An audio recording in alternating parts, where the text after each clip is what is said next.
Atlante, bonjour. Bonjour.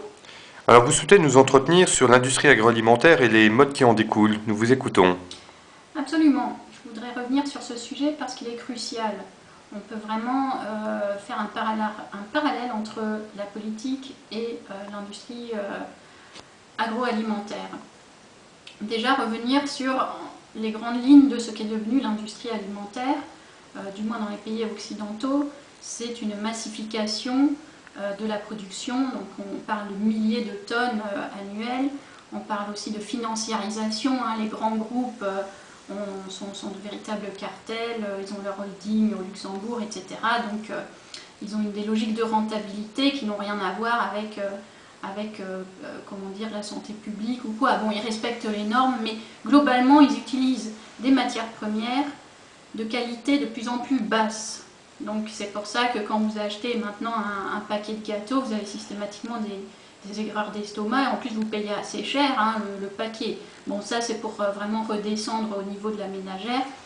Mais effectivement, actuellement, on observe des débats qui tendent à attaquer un petit peu le bio, hein. Partout on voit, oui, le bio, est-ce une supercherie? Est-ce comment dire, est-ce juste une attractivité marketing ou quelque chose comme ça? Moi je dis non, le bio répond à une charte et à des exigences qui sont assez strictes, et du moins le bio nous garantit-il au moins une traçabilité sur l'origine des produits utilisés à la base, hein, les farines, les huiles, etc. Donc effectivement, actuellement, quand vous achetez un produit bio, il n'est pas forcément plus cher déjà, sauf si vous prenez de la marque.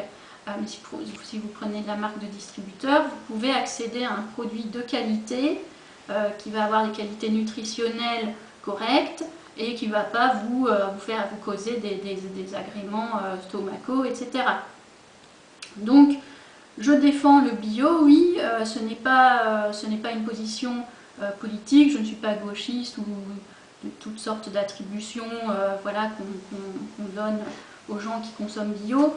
Je dis juste que ce que je déplore en fait sur le bio, c'est que finalement on a mis un label sur des produits normaux.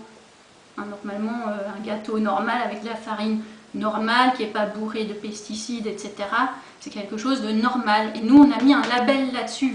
Ça, philosophiquement, c'est assez grave, hein, puisqu'on considère en fait que le normal maintenant, c'est les produits dégueulasses de basse qualité. Alors revenons-en aux politiques. Effectivement, considérer que le produit normal c'est la basse qualité pour la masse, hein, ça c'est grave pour moi, hein. Philosophiquement, ce n'est pas acceptable, ce n'est pas dans l'ordre du progrès en tout cas. Et c'est considérer effectivement que la masse, la piétaille en gros, n'a droit que à la Boostify dégueulasse, au McDo, voilà, aux choses de basse qualité, en plus qui rendent malade, hein, parce que derrière, vous consommez des tonnes de médicaments pour pallier, etc. En fait, c'est juste l'alimentation, hein, qui vous cause ça.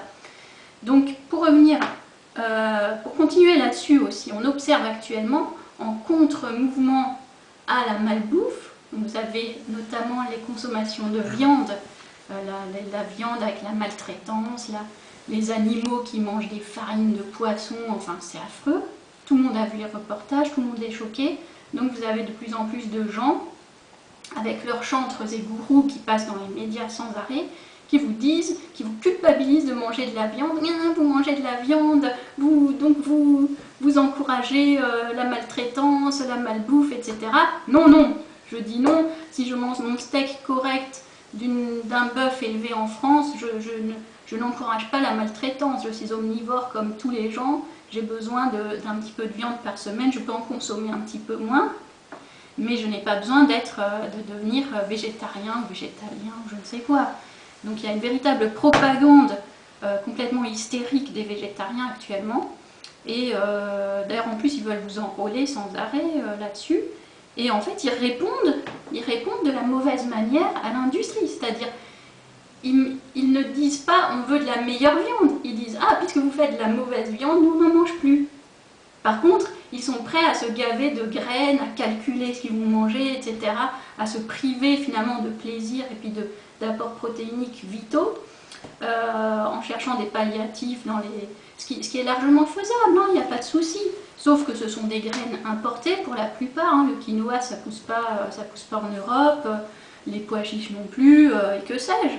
Je veux dire, on s'en fiche. Bon, on peut en consommer, moi j'en consomme aussi, tout comme je consomme du poulet, et voilà, mais j'achète de la viande française. Labellisée du moins. Donc tout ça pour dire que effectivement ces gens-là répondent encore une fois à côté, tout en se privant. Donc c'est les dindons de la farce, j'ai envie de dire. Ils se privent, mais puis l'industrie alimentaire continue à faire de la malbouffe de masse. Voilà, et les masses obèses continuent à bouffer des nuggets et des saloperies de ce genre, quoi. Donc oui, pour dire tout simplement, ces gens-là en fait sont des victimes politiques, en fait, en globalité, si on réfléchit, et on ne sait pas à quoi tout cela mène. Moi, ce que je vois, c'est que finalement, manger normalement et bien et sainement, c'est en train de devenir un luxe. Ça va être quelque chose de réservé aux nantis. Voilà, si on lit Globalia, c'est tout à fait ça. Et le problème, c'est qu'on dirait que ça ne gêne personne. Ah oui, je bouffe des nuggets au cartilage, c'est pas grave puisque je l'ai mérité, puisque je suis pauvre, j'ai pas assez évolué dans la société, donc j'ai pas droit à mes légumes de luxe sans OGM, etc. Voilà. Et ça, bon, c'est régressif, c'est pas du progrès, ça, c'est la régression totale. La malbouffe pour la masse et la bouffe normale pour les nantis. Voilà. Donc à se poser la question, est-ce qu'on est d'accord avec cela? Est-ce qu'on accepte cela? Je pose la question. Merci.